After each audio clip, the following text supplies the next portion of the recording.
শুভেচ্ছা,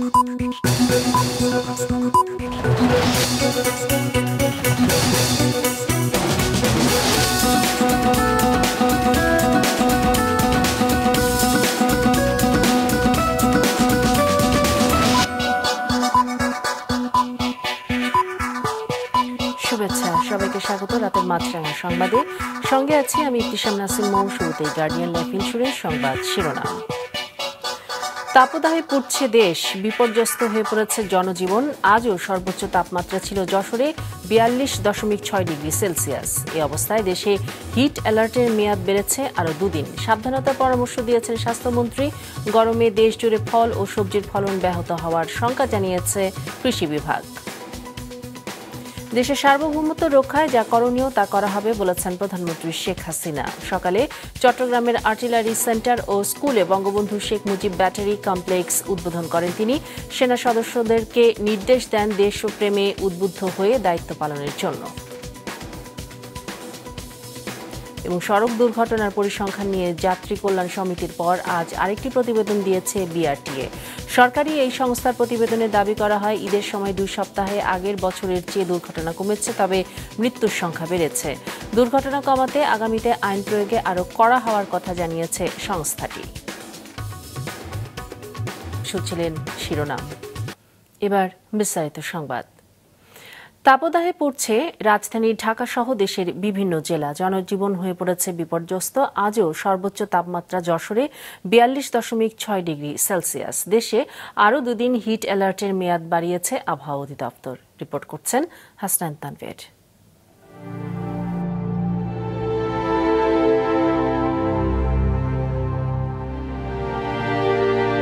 নিচেতে মাটির তাপ, উপরে তেল আকাশের তাপ, গরম, রাস্তায় নাই লোকজন, গাড়ি চলবে কিভাবে? রোদের তাপ এত গাড়ি চালানো যায় না। যে তাপমাত্রা এখন তো বাসা তো মনে করেন কি ভয় পাচ্ছি আর কি।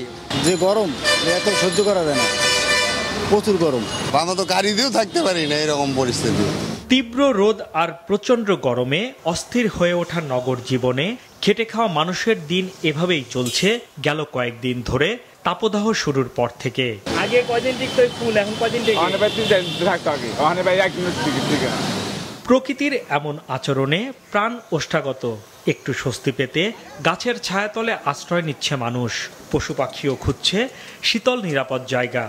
এখানে গাছগাছালি আছে, পরিবেশ ভালো আছে, এই জন্য চিনেছি এখানে। তৃষ্ণা মেটাতে মানুষ ভিড় করছে শরবত ও ডাবের দোকানে। একটা ডাব মনে হয় যে 130 টাকা 40 টাকাতে খেলে একটা ফ্যামিলির একটা বাজার হয়। শুধু রাজধানী নয়, তাপদাহে পুড়ছে দেশের বিভিন্ন জেলা, বিশেষ করে যশোর, চুয়াডাঙ্গা, রাজশাহী ও ঈশ্বরদী। আজ দেশের সর্বোচ্চ তাপমাত্রা যশোরে 42.6 ডিগ্রি সেলসিয়াস। অসহনীয় তাপদাহে অচল হয়ে পড়েছে রাজশাহীর স্বাভাবিক জনজীবন। গেল 5 দিনে প্রতিদিন গড় তাপমাত্রা 40 ডিগ্রি সেলসিয়াসের ওপরে। টানা তাপপ্রবাহ চললেও আবহাওয়া অফিসের কাছে নেই কোনো সুখবর। হিট অ্যালার্ট এটা আরও বাড়বে। 24-25 তারিখের দিকে তাপমাত্রা কিছুটা কমতে পারে, তবে 27-28 তারিখে গিয়ে আবার সেই তাপমাত্রাটা আবার বৃদ্ধি পেয়ে সেই এখন যে অবস্থা আছে ও তীব্র থেকে অতি তীব্র, এই অবস্থায় ফিরে আসার সম্ভাবনা রয়েছে। জরুরি প্রয়োজন ছাড়া শিশু ও বয়স্কদের ঘর থেকে বের না হতে সচিবালয়ে এক ব্রিফিংয়ে পরামর্শ দিয়েছেন স্বাস্থ্যমন্ত্রী। যে রোগীর অপারেশন 1 মাস করে করলে হয় কিংবা এখন ভর্তি করার দরকার নেই, এগুলোকে এখন রুটিন অপারেশন মানে অ্যাডমিশন বন্ধ রাখার জন্য, যাতে শিশুদের জন্য আলাদা ব্যবস্থা থাকে। তীব্র গরমে দেশের বিভিন্ন হাসপাতালে বেড়েছে ডায়রিয়া, শ্বাসকষ্ট ও জ্বরের রোগী। বেশি আক্রান্ত হচ্ছে শিশু ও বৃদ্ধরা। হাসনাইন তানভীর, মাছরাঙা সংবাদ, ঢাকা। তাপপ্রবাহে দেশ জুড়ে ক্ষতিগ্রস্ত হচ্ছে ফল ও সবজির ফলন। রোদের তীব্রতায় ঝরে পড়ছে আম, লিচুর মুকুল ও গুটি। বেড়েছে পোকামাকড়ের আক্রমণও। একই সাথে ধান, ভুট্টা আর গ্রীষ্মকালীন সবজি খেতে বাড়তি সেচ দিতে গিয়ে উৎপাদন খরচও বেড়ে যাচ্ছে। চাঁপাইনবাবগঞ্জ প্রতিনিধি ডব্লিউ কুমার ঘোষের সহায়তায় রঞ্জিবুল মিজানের রিপোর্ট। বৈশাখের তপ্তরোদ প্রকৃতির বুকে যেন আগুন ঢালছে। তাপমাত্রা উঠেছে গড়ে 40 ডিগ্রি সেলসিয়াসের ঘরে, যা মাঠের ফসল নিয়ে বিপাকে ফেলেছে চাঁপাইনবাবগঞ্জের কৃষকদের। রোদের তীব্রতায় ঝরে পড়ছে আম, লিচু ও কাঁঠালের মুকুল। ফসলি জমিতে বেড়েছে পোকামাকড়ের আক্রমণও। তীব্র তাপদাহে ধান, ভুট্টা আর গ্রীষ্মকালীন সবজি খেতে 20% পর্যন্ত অতিরিক্ত সেচ দিতে হচ্ছে। ফলে বিঘাপ্রতি বাড়তি গুনতে হচ্ছে 150 থেকে 200 টাকা। তাপদাহের কারণে আমাদের 15-20% আম কিন্তু ঝরে গেছে। আমরা এই কারণে সংখ্যায় শঙ্কিত আছি যে আরও যদি 10 দিন পরে বৃষ্টি হয়, তাহলে আরও যদি 20% কমে যায়, তাহলে আমের উৎপাদন মারাত্মকভাবে ব্যাহত হবে। আগে আপনার সেচের প্রকল্প ছিল 1200 টাকা, এবার 1500 টাকা করছে। 1500 টাকার পরে তাও আমাদের ধান উঠছে না। এমন অবস্থা দেশের সব অঞ্চলের। কৃষি সম্প্রসারণ অধিদপ্তরের হিসেবে চলতি বছর দেশে 50,58,000 হেক্টর জমিতে বোরো ধানের আবাদ হয়েছে, যার মধ্যে 77,000 হেক্টর জমির ফসল উঠেছে কৃষকের ঘরে। আর ভুট্টা চাষ হয়েছে 5,43,000 হেক্টর জমিতে, যেখান থেকে 1,75,000 হেক্টর জমির ফসল কাটা হয়েছে এরই মধ্যে। আর 3,12,000 হেক্টর জমিতে চাষাবাদ হয়েছে গমের। চলমান গরম মাঠে থাকা সেই ফসলের সংখ্যা বাড়িয়েছে। তাপদাহের কারণে আমাদের ওইটার প্রভাবিত যেটা উৎপাদনে কিছু কিছু হতে পারে, যেমন এই যে কথাটা বললাম যে একবারে যে ধানগুলি খুবই নাবি, সেখানে যদি জলের পানির ঘাটতি হয় সেচের, তাহলে হয়তো একটু প্রভাবিত হতে পারে। আর টোটাল মিলে হয়তো সামান্য ঘাটতি হতে পারে। কৃষি সম্প্রসারণ অধিদপ্তর বলছে, প্রতি বছর খরার প্রভাবে গড়ে 30 থেকে 40 লাখ হেক্টর জমির ফসল ক্ষতিগ্রস্ত হয়, যা দিন দিন বাড়ছে। এমন অবস্থা থেকে উত্তরণে কৃষি জমিতে 5 থেকে 7 সেন্টিমিটার পানি রাখার পরামর্শ দিয়েছেন বিশেষজ্ঞরা। খুব বেশি ধরনের ফসল আসলে এই হিট ওয়েভে তারা এই মুহূর্তে পড়ছে না, এটা একটা আশার বিষয় যে অলরেডি, কারণ অলরেডি এপ্রিল চলে গেছে। তো সুতরাং এই সময়ে ফসলের জাস্ট মানে পর্যাপ্ত পরিচর্যা করলে আমার মনে হয় এই হিট ওয়েভ থেকে আমরা বাঁচতে পারবো। একই সঙ্গে তীব্র এই গরমের কারণে আম ও লিচুর মুকুল ঝরা রোধে গাছের নিয়মিত বিরতিতে পানি দেওয়ার পরামর্শ দিয়েছেন বিশেষজ্ঞরা। রঞ্জিবুল মিজান, মাছরাঙ্গা সংবাদ, ঢাকা।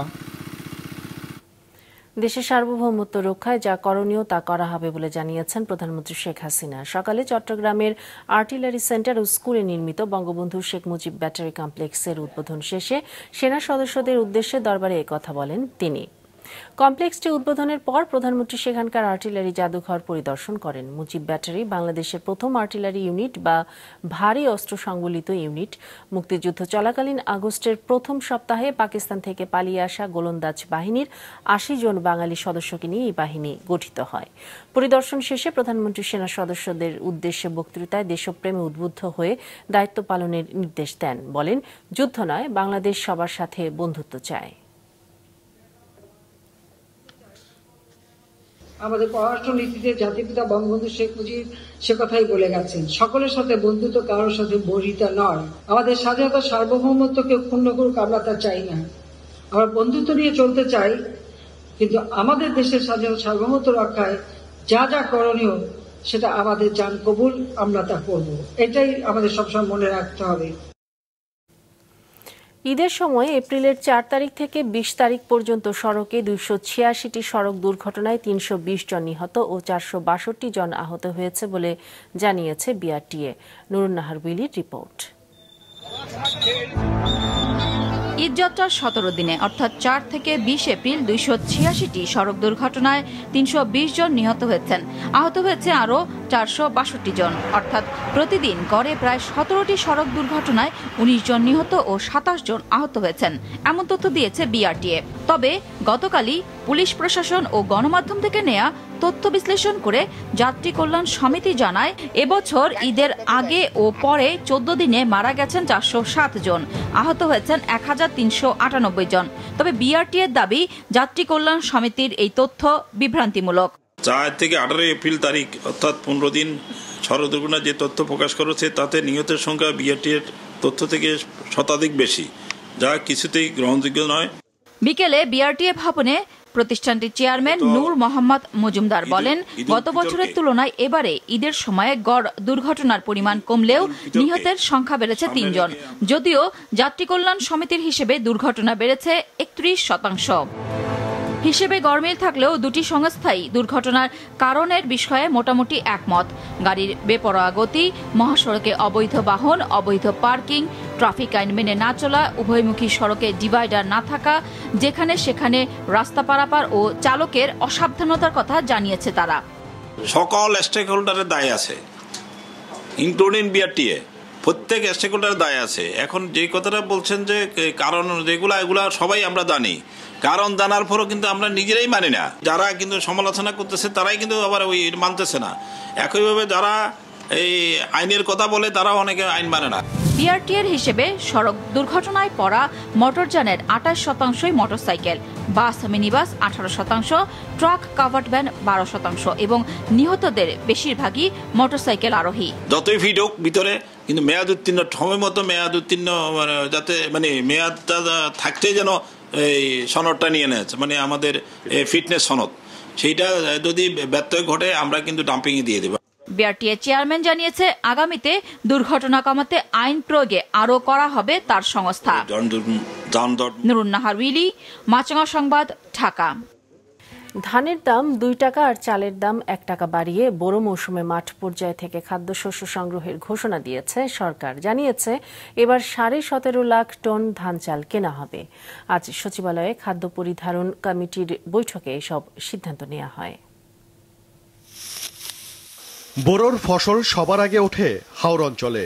এবার এপ্রিলেই সেখানে ধান কাটা শুরু হয়েছে, এরপর তা শুরু হবে সারা দেশে।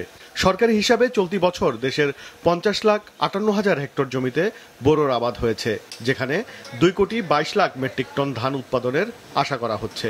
এর থেকে 5 লাখ মেট্রিক টন ধান আর 12 লাখ মেট্রিক টন চাল কেনার লক্ষ্যমাত্রা নির্ধারণ করেছে খাদ্য পরিকল্পনা ও পরিধারণ কমিটি। এই কার্যক্রম শুরু হবে 7 মে। এবার উৎপাদনও ভালো হয়েছে, দোয়া করে ঝড় ঝাঁটি যেন না হয়, এবং আমরা হাওড়ে বেশি ধান কেনার জন্য আমরা সিদ্ধান্ত হয়েছে আমাদের। আগামী 7 তারিখ থেকে হাওড়ে আমরা প্রকিউরমেন্ট শুরু করব। সংবাদ সম্মেলনে জানানো হয় এবার ধানের প্রতি কেজির জন্য দাম দেওয়া হবে 32 টাকা করে। গেল মৌসুমে যা ছিল 30 টাকা। সিদ্ধ চালের কেজি 44 টাকা থেকে বাড়িয়ে 45 টাকা নির্ধারণ করা হয়েছে। আতপ চালের প্রতি কেজির জন্য মিলাররা পাবেন 44 টাকা করে। উৎপাদন খরচ বেশি আছে, সেই কারণেই এটার দাম বাড়ানো হয়েছে, এবং কৃষক একটু মূল্য পাক, কৃষক আর উৎসাহিত হোক, নাহলে কৃষক অন্য ক্রপসে চলে যাচ্ছে, কারণ আমাদের চাউলের প্রয়োজন। চালের বাইরে 34 টাকা কেজি দরে 50,000 মেট্রিক টন গম কেনার সিদ্ধান্ত হয় বৈঠকে। জানানো হয় বিশ্ববাজার থেকে নতুন করে 1.25 লাখ মেট্রিক টন গম কেনা হয়েছে, যা এখন বন্দরে আছে। প্রক্রিয়া আছে আরো 3 লাখ মেট্রিক টন আমদানি। এখন গমের এফওবি প্রাইস কম আছে, আমরা ইতিমধ্যেই আমরা এক্সেস গম সংগ্রহ করেছি, আরো গম সংগ্রহ করব। পোর্টে পৌঁছেছে 1,20,000 মেট্রিক টন, এটা খালাস হবে। আরো 3 লক্ষ মেট্রিক টন প্রক্রিয়াধীন আছে। সংবাদ সম্মেলনে জানানো হয় পহেলা বৈশাখ থেকে দেশে জাতের নাম অনুসারে ধান বিক্রি শুরু হয়েছে। ওবায়দুল কবির, মাছরাঙা সংবাদ, ঢাকা। পুলিশের সাবেক আইজি বেনজির আহমেদের বিরুদ্ধে অবৈধ সম্পদ অর্জনের অভিযোগ অনুসন্ধানের জন্য দুর্নীতি দমন কমিশনে আবেদন করেছেন হবিগঞ্জ 4 আসনের সংসদ সদস্য ব্যারিস্টার সৈয়দ সাইদুল হক সুমন। বৈধ অবৈধ এখন প্রশ্ন হচ্ছে কি, এত সম্পদের রিপোর্ট আসার পর আমি ভাবছিলাম যে আমার মনে আশা লাগবে না। দুদক নিজেই হয়তো এত বড় জিনিস দেখার পর দুদক, আবার শুনতেছিলাম ও দুদকের চেয়ারম্যান মহোদয় বলছিলেন যে ওনারা একটা চিন্তা ভাবনা করতেছেন। চিন্তা ভাবনাটা কোথায় থেমে গেছে এটা আমার জানা নাই। আমরা তো বলছি না যে উনি দুর্নীতি করেছেন, আমরা বলছি যে অভিযোগটা আসছে এটা বাংলাদেশের মানুষের সামনে, জাতির সামনে পরিষ্কার হোক। কাতারে পুনরায় বাংলাদেশি কর্মী পাঠাতে 2 দেশের মধ্যে একটি সমঝোতা স্মারক সই হচ্ছে। দেশটির আমিরের ঢাকা সফরে এর পাশাপাশি 2 দেশের মধ্যে 6টি চুক্তি ও 5টি সমঝোতা স্মারক সই হবে। এর মাধ্যমে দ্বিপাক্ষিক সহযোগিতা, বিনিয়োগ ও বাণিজ্য আরও বাড়বে, জানিয়েছেন পররাষ্ট্রমন্ত্রী। 2 দিনের সফরে কাল ঢাকায় আসছেন কাতারের আমির Sheikh Tamim bin Hamad Al Thani. 20 বছরের মধ্যে দেশটির কোনো আমিরের প্রথম বাংলাদেশ সফর এটি। এই সফরে 2 দেশের মধ্যে 11টি দলিল সই হচ্ছে। এর মধ্যে দ্বৈত কর পরিহার, বিনিয়োগ উন্নয়ন, সাগর পথে পরিবহন, যৌথ ব্যবসা পরিষদ গঠন, বন্দি বিনিময় ও আইনগত সহযোগিতার বিষয়ে 6টি চুক্তি আছে। এর পাশাপাশি শ্রম, শিক্ষা, ক্রীড়া ও প্রশিক্ষণ বিষয়ে 5টি সমঝোতা স্মারক সই হবে, জানিয়েছেন পররাষ্ট্রমন্ত্রী। বিপুল পরিমাণ সার্বভৌম তহবিলের অধিকারী কাতার বাংলাদেশের জন্য একটি সম্ভাবনাময় বিনিয়োগের উৎস হিসেবে বিবেচিত। তদুপরি কাতার বাংলাদেশের জন্য জ্বালানি আমদানির ক্ষেত্রে অত্যন্ত গুরুত্বপূর্ণ উৎস। তো এই কারণে এই সফরটি অত্যন্ত গুরুত্বপূর্ণ। 11টি দ্বিপক্ষীয় দলিল স্বাক্ষরের কথা রয়েছে, তার মধ্যে 6টি চুক্তি এবং 5টি সমঝোতা স্মারক। বাংলাদেশিদের জন্য এক সময়ের বড় শ্রমবাজার কাতারে আবারও কর্মী পাঠাতে দুদেশের মধ্যে একটি সমঝোতা স্মারকও সই হবে এই সফরে। এতে কেটে যাবে কর্মী যাওয়ার বাধা, তৈরি হবে নতুন নতুন খাতে কর্মী পাঠানোর সুযোগ, জানিয়েছেন প্রবাসী কল্যাণ মন্ত্রণালয়ের সচিব। কাতারে এই মুহূর্তে আমাদের 4 লক্ষ কর্মী আছে। হচ্ছে যে আমাদের যে এমপ্লয়মেন্ট এগ্রিমেন্টটা আছে সেটাকে সাপ্লিমেন্ট করা এবং আমাদের যে কাতারের বেস যে আমাদের কর্মীদের সমস্যা এবং সেই মার্কেটটাকে আমরা কিভাবে আরো বৃদ্ধি করতে পারি সেই নিয়ে আমরা দুইটা পক্ষ যেন বসে একটা প্ল্যান ওয়ার্কআউট করতে পারি। ভবিষ্যতে আমরা মার্কেটটা কোথায় কোথায় আমরা মার্কেট এক্সপ্লোর করতে পারবো সেই বিষয়গুলো যেন আমরা উভয় পক্ষ মিলে যাচাই বাছাই করতে পারি, সেই জন্যই এই মিউটা আমরা করছি। এই সফরে মিরপুরের ইসিবি চত্বর থেকে কালশী উড়াল সেতু পর্যন্ত সড়কটির নামকরণ কাতারের আমিরের নামে করা হবে। কালশীতে নির্মাণ হতে যাওয়া পার্কটিও হবে কাতারের আমিরের নামে। মাশরুক রাহাত, মাছরাঙ্গা সংবাদ, ঢাকা। সোমালিয়ায় জলদস্যুদের জিম্মি দশা থেকে মুক্ত জাহাজ এমভি আবদুল্লাহ ও 23 বাংলাদেশি নাবিক বাংলাদেশ সময় বিকেল 4:30টার দিকে দুবাইয়ের আল হামরিয়া বন্দরে বহির্নগরে পৌঁছেছে জানিয়েছে জাহাজের মালিকপক্ষ। বর্তমানে জাহাজটি বহির্নগরে নোঙর করে রাখা আছে। রাতে জাহাজটি বন্দরের জেটিতে ফেরানো হতে পারে বলে জানিয়েছেন এসআর শিপিং এর প্রধান নির্বাহীরা। নাবিকরা সবাই সুস্থ আছে বলে জানান তিনি। পাশাপাশি জাহাজের 50,000 টন কয়লার সার্বিক অবস্থাও ভালো আছে। জাহাজে থাকা কয়লা কাল থেকে খালাস করা হতে পারে। এবার আন্তর্জাতিক। ইউক্রেন, ইসরায়েল ও তাইওয়ানকে সামরিক সহায়তা দিতে মার্কিন কংগ্রেসের নিম্নকক্ষ প্রতিনিধি পরিষদে $9,500 কোটি বিল পাশ হয়েছে। এর মধ্যে শুধু ইউক্রেনই পাবে প্রায় $6,100 কোটি সামরিক সহায়তা। গতকাল দীর্ঘ বিতর্কের পর প্রতিনিধি পরিষদের ভোটাভুটিতে ইউক্রেনের সহায়তায় বিলটির পক্ষে ভোট দেন 311 আইন প্রণেতা, আর এর বিপক্ষে ভোট পড়ে 112টি। নতুন প্যাকেজের আওতায় ইসরায়েলে প্রায় 2,700 এবং তাইওয়ান $800 কোটি সামরিক সহায়তা পাবে। আগামী কয়েকদিনের মধ্যে কংগ্রেসের উচ্চকক্ষ সেনেটে বিলটি পাঠানো হবে। সেখানে অনুমোদন পেলে সেটি যাবে প্রেসিডেন্ট জো বাইডেনের কাছে। বাইডেন সই করলেই সেটি আইনে পরিণত হবে। বহুল প্রতীক্ষিত সামরিক সহায়তার বিল পাশ হওয়ায় মার্কিন কংগ্রেস সহ বাইডেন প্রশাসনকে ধন্যবাদ জানিয়েছেন ইউক্রেনের প্রেসিডেন্ট ভলোদিমির জেলেনস্কি।